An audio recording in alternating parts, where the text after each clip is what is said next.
بسم اللہ الرحمن الرحیم۔ مولانا روم بہت بڑے عالم دین تھے۔ ان کا اپنا مدرسہ تھا جہاں وہ حدیث و فقہ پڑھاتے تھے۔ تو وہاں پر ایک دن پڑھا رہے تھے کہ ایک درویش آ گیا۔ وہ ایک مجذوب درویش تھا۔ اس نے کہا، یہ کتابیں کیا ہیں؟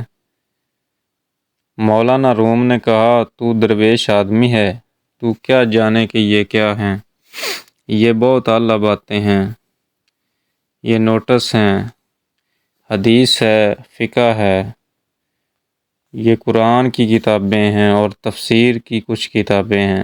اب میں تمہیں کیا بتاؤں کہ یہ کیا کچھ ہے؟ تو اسے جانے دے اور تو جا اپنا کام کر۔ مجذوب نے کہا، اچھا۔ اور پھر کیا کام کیا کہ ساری کتابیں اٹھائیں اور اٹھا کر مسجد کے سین میں جو تالاب تھا اس میں ساری ڈال دیں۔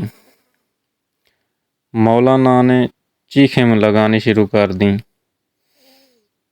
اور کہا کہ میری زندگی بھر کی محنت چلی گئی، میری ساری زندگی کا حاصل غرق ہو گیا۔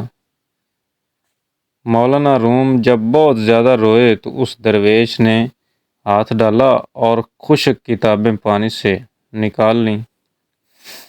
مولانا حیران رہ گئے اور کہا، یہ کیا ہے؟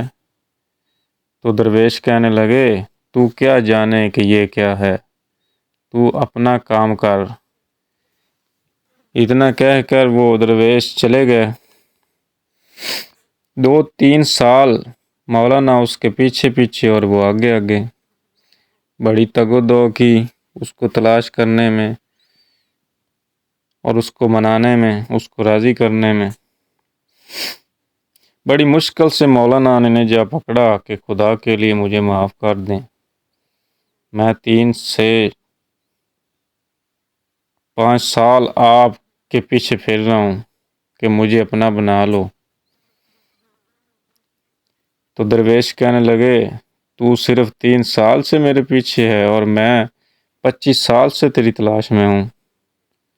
تو بات اتنی ساری ہے کہ جو سچا پیر ہوتا ہے وہ سچے مرید کی تلاش میں ہوتا ہے۔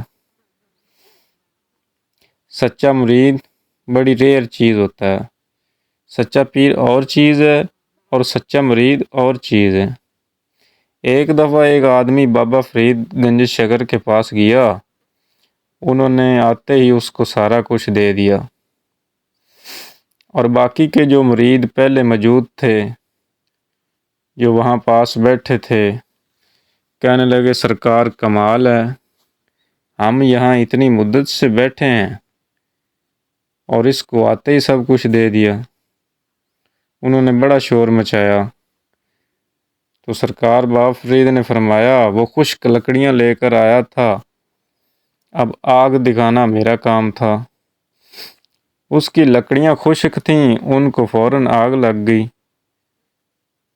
اور تم گیلے کمبل ہو، تمہیں تو دھواں ہی نہیں لگتا، اس میں کیا کروں؟ تو اچھا مرید کون سا ہوتا ہے؟ جو پیر کی بتائی ہوئی بات خود پہ لاگو کرے۔ اور برا مرید کون سا ہوتا ہے؟ جو پیر صاحب کو پکڑ کے بتاتا جائے کہ نوکری لے کے دے دیں، فلاں چیز ملنی چاہیے، فلاں منسٹر سے کام کروا دیں۔ اور اچھا پیر جو ہے وہ بالکل اور ہے، برا مرید بالکل اور ہے۔ مرید اچھا کون سا ہوتا ہے؟ ایک مرید میاں میر صاحب کے ساتھ تھے،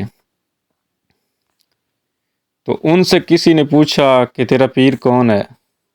کہنے لگا، اللہ ہے۔ لوگوں نے بڑا مائنڈ کیا، ناراض ہوئے کہ یہ آدمی کیا بات کہہ رہا ہے، اپنے پیر صاحب کو اللہ کہہ رہا ہے، حالانکہ ان کو پتہ تھا کہ میاں میر صاحب کا مرید ہے۔ لوگ کہنے لگے، تو نے بڑا کلمہ کفر کہہ دیا ہے۔ ایک شخص بھاگا بھاگا میاں میر صاحب کے پاس گیا اور کہا کہ آپ کا مرید آپ کو اللہ کہتا ہے۔ ہم نے پوچھا کہ اپنے پیر کا نام بتاؤ، تو کہتا ہے اللہ۔ یہ تو آپ کو اللہ مانتا ہے۔ تو میاں میر صاحب نے کہا بات یہ ہے کہ میرے پاس آنے کا اس کا جو ارادہ ہے وہ اللہ ہے، اور یہ اللہ کے لیے میرے پاس آیا ہے اور اس کی منزل اللہ ہے، تو اس کا عشق جو ہے وہ برائے اللہ ہے۔ تو اچھا مرید وہ ہوتا ہے جو اللہ کی خاطر ہی پیر صاحب کے پاس جائے۔ اب بات سمجھ آئی آپ کو؟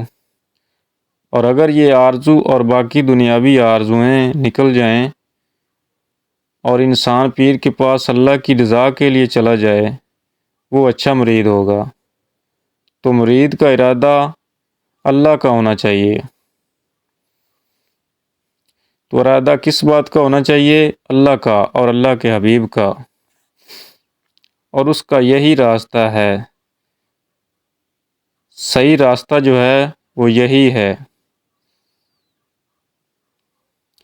اور بعض اوقات لوگ کہتے ہیں کہ ہم پیر کے پاس اس لیے جاتے ہیں کہ ہمیں نہیں پتہ کہ اللہ کدھر ہے، رسول کدھر ہیں، ہمارے لیے تو بس پیر ہی پیر ہیں۔